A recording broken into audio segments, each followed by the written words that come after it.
What is up, league managers? It's Jimmy, the commissioner, Milstead, and it is Tuesday, February 28th. Thank God this month is over. It's been a long one, Stork. A busy day.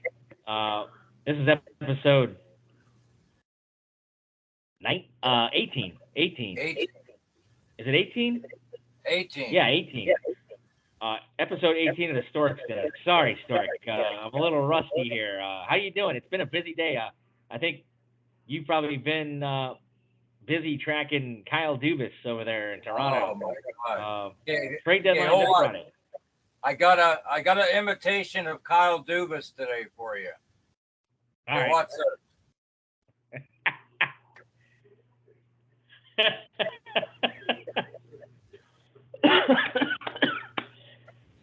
Oh, Whose how many baby cell is phones? that? What's your angle? Oh, I'll man. buy that. Whose angle is that? What's your baby? I'll baby that. Whose buy is that? What's your baby? I'll angle that. Storky, what's up, man? How you been, man? I'm good, man. Oh, the trades going around the last few days. They were talking about on news reports last week about how dull and listless the NHL trade deadline was, and it wasn't anywhere near what was going on in basketball. But I'll tell you what, the NHL caught up this week. Trades everywhere. Every time I turned around, there was a trade somewhere. Yeah, I was looking at my phone today at work, Stork. I was on it so much and talking to our mutual buddy Mark Wood, my buddy Julio, looking at the tweeter. My phone dies at about 1:30. I was looking at my phone too much. Like, I hope I delivered people's mail right. So much to in and They're looking at their packages going, why is somebody sending me Kotex? But it was just too much for my brain to handle today. We got the trade deadline Friday, March 3rd. That's when everything wraps up. And is there going to be anything else on Friday, you think? Are we going to get it all? I think the next 3 days are going to be crazy all around the league.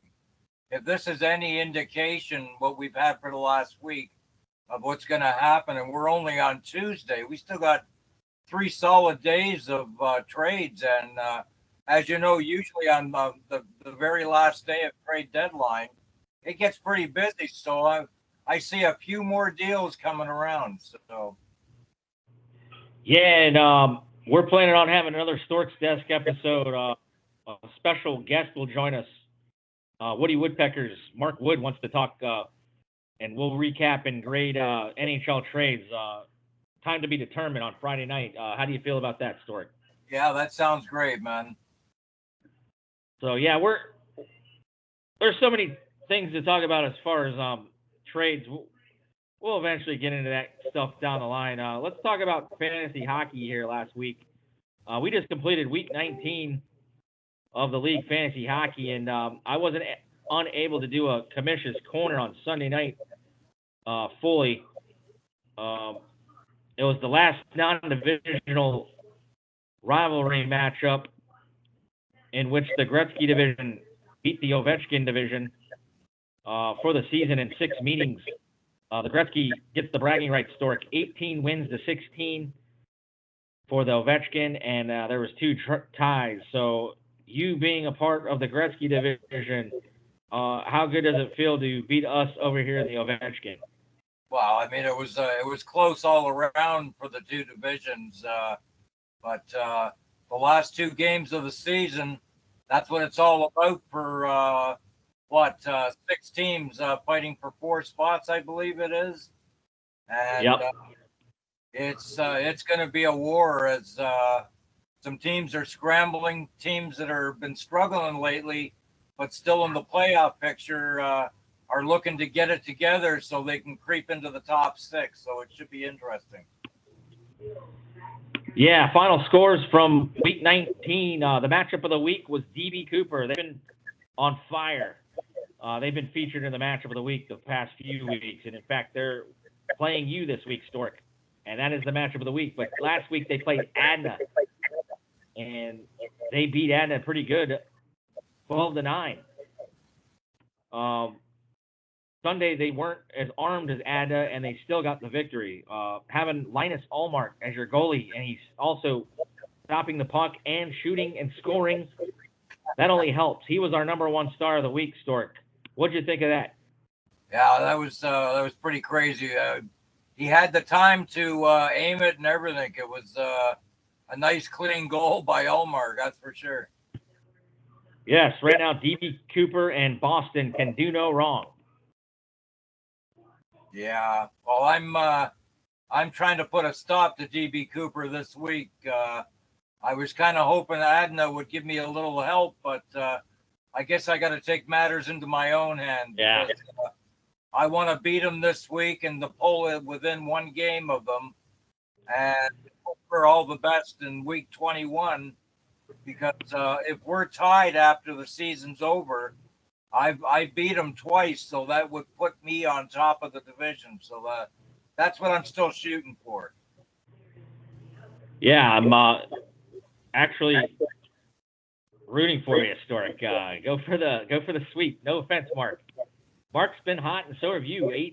8-2 out of the last 10 games, I think, is what you guys both are. Yeah. It was hard to beat 3 shorthanded points by Mark Raymond last week. But real quick, Stork, you beat the Woody Woodpeckers 11-10. You go to 12-7. That one hurt Mark Wood 9-1 now, and he is clawing and scratching. He can still get in, but last week really hurt him as well. Probert Etiquette, they are back in the win column. They win 19-1, one of the most lopsided wins in league history. They beat the struggling Texas Freezing Mike Kuznetsov. The theme for Jaden is just lineup setting, and he's just got so many IRs. He finally dropped Couturier today, I noticed, but he is 2-15-2, and we're hoping for more spoilers from Jaden. Hopefully not this week, though. He's playing me. The Wendigo, they get a big win over Frozen Norsemen, so Norsemen can't be spoilers. They dropped to 6-13. Big win for Wendigo. They stay ahead of Jimmy and Mark and Josh. They are 11-7-1. That tie is proving to be a good thing for Waylon Womack and his Wendigo. The Great Apes, they've I think that was their 5th straight loss. They lost to Yuma 18-3, Stork. Wyoming, number 1 seed, not too long ago, probably about a month and a half, and they are now finding themselves out of the playoffs. Yuma doing a great job improving their consolation bracket chances.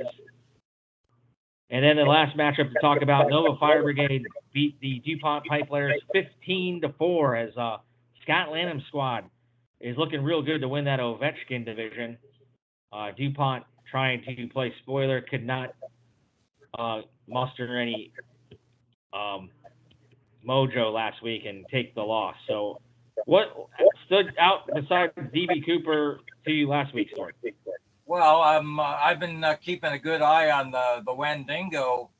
The last week's win was a duplicate from the week before, where they had to come from behind to take the win, but both weeks they came up clutch, and that's why they're 11-7, because they could very well be 9-9-1 right now. But on Sundays, last Sunday they came back and won, and this past Sunday they came back and won. So good for Washington.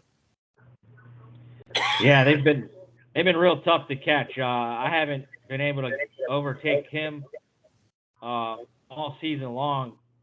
And Adna takes on Washington the last game of the year. So it should be a real dogfight there. The 3 stars of the week in our league, number 1 was Linus Allmark of the DB Cooper. Braden Point just continues to be that guy I don't hear too much about when I'm not watching Lightning games. This guy got the number 2 star for us. And then Connor McDavid, who scored his 50th goal last night, but he racked up even more points last week. But what do you think of Connor McDavid? He took our 3rd star, Stork. He has reached the 50-goal mark for the first time. Yeah, good for him. And it's not going to be his last, that's for sure.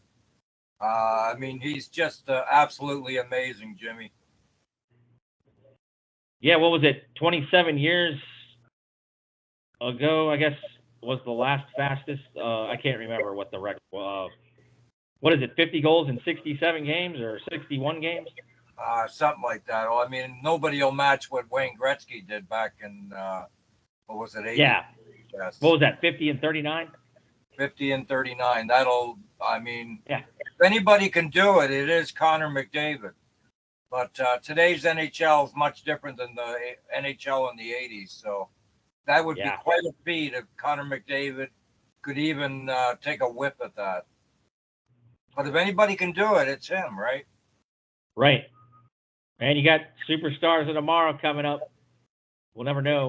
We'll see how Connor Bedard does. A lot of traction around today's deals, around that. A lot of draft picks coming and going. It's going to be insane here these next few days, like we talked about. Yeah. Moving on to our boy Don Cherry Stork. He was 4-2 last week in his picks. He's now 63 and 48. We threw out any of the ties that he pushed, but he's doing a pretty good job. His rankings this week, Stork, for the 7th time this year, DB Cooper is in the number 1 slot, and there wasn't much change in the grapevine. Nova Fire Brigade's number 2, being the Ovechkin leader. Stork, you're staying at number 3. Langley Scorpions got to be feeling good about themselves. Like we said, 8-2 in the last 10. Probert Etiquette just can't seem to hop you right now. You guys are playing each other the last game of the regular season. Yeah, so I'm looking forward to that. That's going to be huge. The Wendigo are at number 5. They've been entrenched in that area all season long, it seems like, and they're looking better and better every day here to make the playoffs. They will have to keep winning, though. The Americans are hanging on to that last spot, and they are the number 6 seed, according to Don. But don't watch out for the Woody Woodpeckers, who are still in 7th place on the vine. Huma has overtaken Wyoming. Wyoming is a free faller right now. They were the 8th seed last week. Don's got them in the 9th seed. So Josh, not out of the playoffs, a better record than Huma, but he falls on the vine. He goes to number 9. And then DuPont, Frozen Norseman, and the Texas Freezing Kuznetsovs are 10, 11, and 12, respectively. What do you think of Don Cherry's rankings? Well, his rankings are pretty usually they're pretty accurate in my mind, but those predictions, 2 weeks in a row, he predicted against me, and I showed him wrong. That's why he could have been 5-1 last week, but yeah, I think he picked DB Cooper again this week because he knows you're going for the sweep. He never learns. I know. I'm gonna have to show him again, I guess. Yep. Senile old Don Cherry, man. Well, he just turned 89 or something. So yeah, I'll cut him a break. All right. This week he takes Mark Raymond and DB Cooper, who are 14-5 and looking really good for that 1 overall seed. But it should be a good game with Kevin Stork here. Grapes also picks Probert Etiquette, looking for the sweep over the Frozen Norseman. Julio and the Huma, they're looking for the sweep over DuPont Pipe Players. Don Cherry likes Huma. And let's see, Jimmy Milstead's going for the sweep over the struggling Texas Freezing Kuznetsov. Don Cherry took Jimmy. It's been a while since Jimmy's been picked either, Stork. That's all right. but Jimmy hasn't been able to prove him wrong lately. So Scott Lanham and the Nova Fire Brigade are probably his favorite team that he's picked. He's probably picked Scott the most this year. He's got Scott winning, who's had it pretty tough against Wyoming. So we'll see how that goes. It's been 1-1 series tie. And then Whalen's had his way with Mark Wood. He's going for the sweep, but Don Cherry likes Mark Wood this week. So should be interesting there. Well, Mark Wood needs to like Mark Wood this week. This is a big game for him here in week 20. Yes, sir. And then we won't look too far ahead, but there's only one more rivalry week after this, and then it is the playoffs, Stork. So our trade deadline came and went. There really wasn't any noise. Were you shocked by that? No, not actually. I wasn't shocked at all. Like I said, with no keepers and a nice fresh draft next year, nobody wants to give up any picks, especially when you have this multiple stars waiting. You don't want to be giving up a first pick or a second pick or a third pick because you need to build your team for next year. And you know how I feel about the keeper thing. I mean, I want to see some keepers, and that would make the trading a little bit more abundant if we can get some keepers in there, so teams can build around their players. But yeah, I'm not surprised that there wasn't any deals made, and dealing for draft picks is kind of fool's gold right now. Yeah, I was talking to Mark Wood during or not Mark Wood, Mark Raymond, DB Cooper manager, and he was kind of hitting or leaning towards the way of us in wanting a keeper or two. I believe he was not, or he was one of the folks that did not vote. So I think more people are starting to think keepers are a good thing. So we'll see how it goes. It makes total sense that nobody wants to trade any draft picks. So it was a quiet front on the trade front here in the league fantasy hockey. And like I said, if we get some keepers next year, that might change quite a bit, actually. But like I said, fresh draft next year. Everybody wants the picks that they're going to have. We're going to have a draft order, which will be figured out at the end of this season. And everybody wants to build toward next year and the future after that. So it'll be good.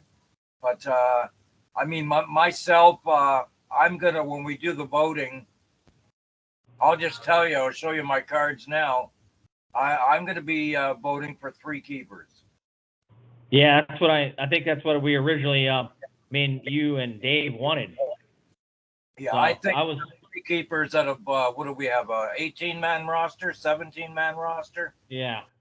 That's 18, I believe. Good. 18, that's pretty good. I think 3 keepers is good. I mean, some people might want a couple more. I'd be happy with that, but I don't want more than 5. I think 5 is the limit. Yeah. Yeah, we got to keep the draft fun and reason to have one. No more than 5 keepers is what I would vote for. So. Yeah. So we're gonna have another episode of Storksdesk here this week. It'll be episode 19, and that'll be Friday. We're basically gonna talk about all the trades going down, even from last week's Stork. So we don't really have to talk about everything tonight because there's no way to fit it into the show. But I plan on having Mark Wood on with us, and we'll grade. And the trade deadline would have passed, so we'll be able to see what all the deals are. Yeah, so that should be fun. Have lots to talk about. But let's just dive into the major one. Well, there's been a bunch of major ones, but I would think the top trade that has gone down is the New York Rangers picking up Patrick Kane. What do you think of the deal, and do you think the Blackhawks, did they get enough in return? With that other deal that they made, yeah, maybe, but I think they could have got more, but Patrick Kane actually kind of tied their hands because he only wanted to go to one place, and that was the New York Rangers. he wanted to be with Panarin again. But and when you only have one team on your clause, it's the Rangers knew that they had the Hawks by the nuts, and I, if they had another choice, I think they would have had a better supply of picks. But we'll. Oh, you got a trade call coming in, Kyle. Yeah, I do. It's Kyle. If you Oh didn't my get that God. story, the deputy is popular right now. Yeah, there we go. Oh, you got a pizza on the way? No, it's Kyle. He wants to ask me about the Sandin trade. So Yeah. Well, I can't wait to get Mark Wood's comments on that one. I'll tell you what, Jimmy. Here's my take on Sandin. He wasn't quite the fit that Toronto needed, but this kid has some talent. And with lots of ice time, because he wasn't getting a lot of that either. This kid is only 22 years old, and he does have a lot of talent. I think you're going to grow to like this kid, man. That's all I'm going to tell you. You can mark my words on it another year or so from now that I said that to you. But I think this kid's going to grow on you. All right. Well, I mean, I've listened to a lot of Leafs Nation talk here and there, the Merrick show. It just always seemed like he might have had some. Has he had injury problems? No, well, I mean, he did get hurt a little bit there, but just nothing major. But the problem is numbers in Toronto. The Leafs, he was pretty low on the depth chart as far as defense is, and the Leafs already have enough offensive minded players on Toronto, and Sandin is more of an offensive player, but he plays with heart. I like Sandin. I'm actually going to miss him. I'm going to miss his youth at 22 years old. He's got some talent, and going to a team that's going to play him a lot, that's going to make a lot of difference. And I think, like I said, by the end of next year, you're going to be praising this kid. Okay, well, it's a good conversation with you there. I mean, I will say I've seen a lot of Leafs games, but I mean, obviously he hasn't been able to get enough ice time. I'm going off a small sample size of what I've seen of him. But in case nobody knows what we're talking about, was Rasmus Sandin, a smaller defenseman, but he comes back. He gets traded to Washington for Eric Gustafsson, who's having a great year, an older player, but he's done a great job filling in for Karlsson on that power play, great puck mover. And I guess the sour part of this trade for me was giving up a late first that we got from Boston last week from Orlov and Hathaway trade. But, you got to hit on those still. But I guess, it's, like you said, ask me in a year once Sandin's like an all-star. We'll see what's going on. I didn't say he'd be an all-star. I think you'll be happy with him, Jimmy. Yeah, this team definitely needs to get younger, and this is definitely a start. Well, here's the problem: is the Caps are at a stage in their a stage where they need to start thinking about getting youth, getting younger, because some of their old stars are. I mean, look at Backstrom, look at Ovi, look at Karlsson. They're all in their mid-30s. They're getting older,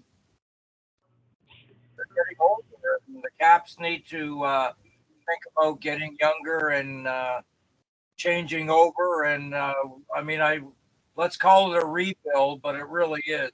I think the Caps need to spend time looking at their draft picks and their prospects and grow them from there, because they are old, man. Yeah, we got time to maybe talk about another trade here. What do you think of the Oilers? They picked up defenseman Matthias Ekholm. They got a 2024 sixth-round pick from Nashville. And Nashville gets Tyson Barrie, former Leaf. A guy I know, Reed Schaefer at Seattle Thunderbird. He was the 32nd pick last year for the Oilers in the first round. And a 2023 first-round pick and a 2024 fourth-round pick. So a pretty good return for the Preds, who also got a big return from the Lightning for Tanner Jeannot. Yeah. How you liking the Nashville Predators right now? I think they've been doing a great job. I'll tell you what, Bud Poyle, who, as you know, is leaving, he sure left Brian Trotz, or Barry Trotz, I should say, quite the nice package to start off as GM next season. He's got a multitude of picks and prospects, that's for sure. Yeah, that's man, Barry. I'm interested to see how he does as a GM. If he's anything like he's a coach, Nashville's going to be a team to watch. If you remember, that was my Stanley Cup pick this year. Yeah. Maybe I should wait a few more years. Yeah, but just watch what they do with all those picks. I mean, I'm pretty impressed with what they did, and it's pretty clear what Nashville's doing. They're definitely on a rebuild. They've traded a lot of their older players who can still get something for them. So, yeah, hats off to Nashville for what they did. They're really cleaning up. Yeah. So that's a great barn and electric place. That's one of my bucket lists. I know Denise wants to go there, even though she's not a country fan. And we got an excuse now to see Reed Schaefer. That'd be cool to see that kid. He was an Edmonton boy there, Stork, in case you didn't know. Yeah, so I don't know if these young players really care. I mean, they probably don't even want to play in their hometown, but I don't know if he's disappointed or. Where's the money? Yeah. Exactly. Yeah, so that's what it's all about. Schaefer. So we'll have more trade. Oh, go ahead. Sorry. I was going to say Schaefer probably has a really good chance of making Nashville in the next couple of years, and yeah, I mean he's got some talent, as you know. You've watched him play many times. He's a good player. Yeah, I think that's why I drafted him in Dynasty, because I knew he was good. Yeah, I'd love to somehow get that kid one day. We'll see how it goes. We'll see.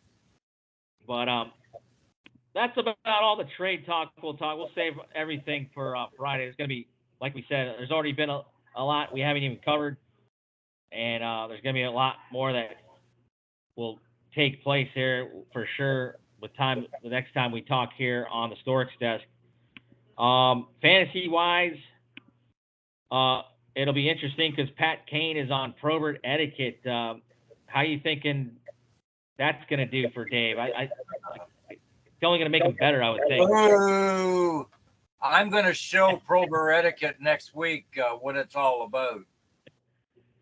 So we'll see. Patty Kane debuts Thursday night. I know TNT was disappointed with that tomorrow. I thought they have a game tomorrow. I thought he was supposed to play tomorrow, but they said it's going to be Thursday. I'm not even sure of the schedule. I thought I had saw a tweet that they were disappointed that Pat Kane's first game's not till Thursday. So yeah, we'll see how that goes. We'll have lots to talk about on Friday, that's for sure. Yeah, I'm looking forward to it. And we'll have our first ever guest besides me and you on the show, nice. Mark Wood. So he knows way more about the cap than me, Stork, as far as at least the Capitals. So he's a good numbers guy that we can bring in our conversation. I'm sure he could probably bring up the cap friendly, and he doesn't make it. He's never shy about if he likes or hates a deal. So it'll be interesting to get the Woody Woodpecker's opinions on these trades that come in, and I'm really hoping for some big time surprises, Stork. Is there anything out there that I guess you can't tell me, but is there anything? Do you think there's a big blockbuster that we haven't even dreamt of yet?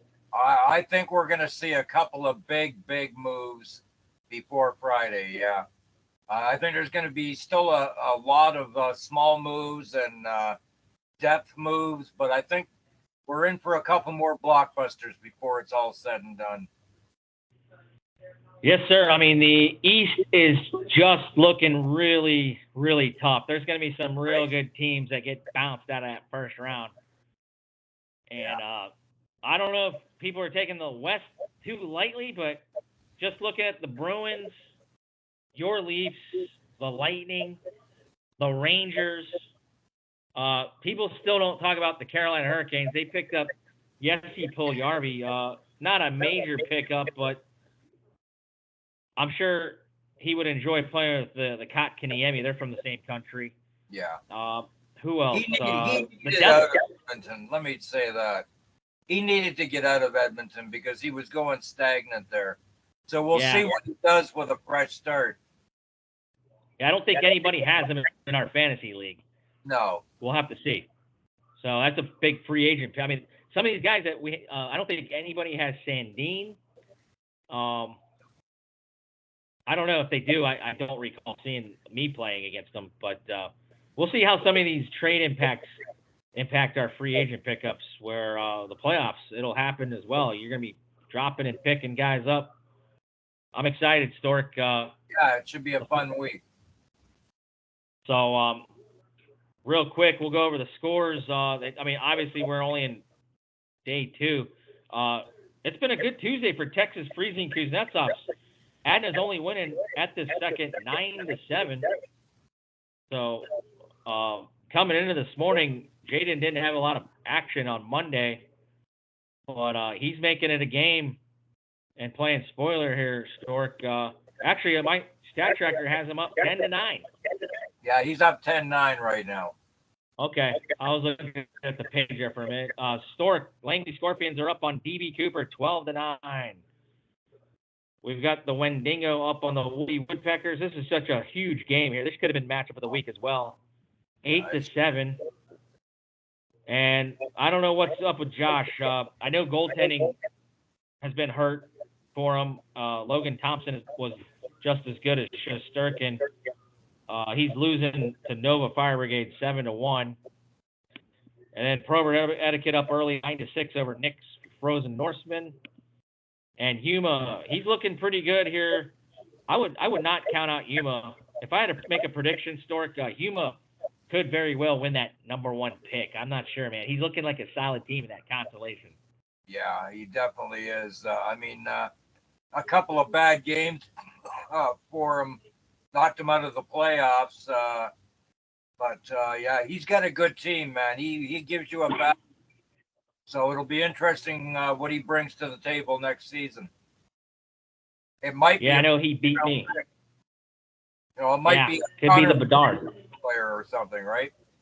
Yeah, Bedard, McJesus. You got to figure one of those guys. So it should be fun. Here's the thing: in a fresh draft next year, you have to wonder where Bedard is going to land as far as down the first round ladder. I mean, I think it'd be hard to pick him first, second, or third, or fourth even, with no experience and all those studs sitting there going, pick me, pick me. So there's a good chance that one of the bottom first rounders might be able to steal this guy, but taking him too early, it could be a big risk to your team. He may not be ready next year. You know, I mean, we haven't even gone on our playoffs yet, and I've never been so excited about a draft. Yeah, we haven't even hoisted the Stork Cup yet, so we don't want to put the cart before the horse, but the consolation round is every bit as important this year as our Stanley Cup or our Stork Cup. Absolutely. So there's a lot to play for, guys. Get those lineups set, and let's enjoy some hockey, man. Stork, anything else before we wrap up? No, I'm looking forward to Friday's show, and we'll have all the trades that came down pretty much, and we'll be able to talk about them all and talk about the league fantasy hockey and how we're doing with that, because hey, the playoffs are right around the corner, boys. Yeah. Even if my team's not involved, I can't wait. So, but Stork, good to see you, buddy. We'll talk to you soon. Good luck with DB Cooper this week. And Badger Bob always says it's a great day for hockey. See ya. Trade Go deadline, March Scorpions. 3rd. Let's go, boys.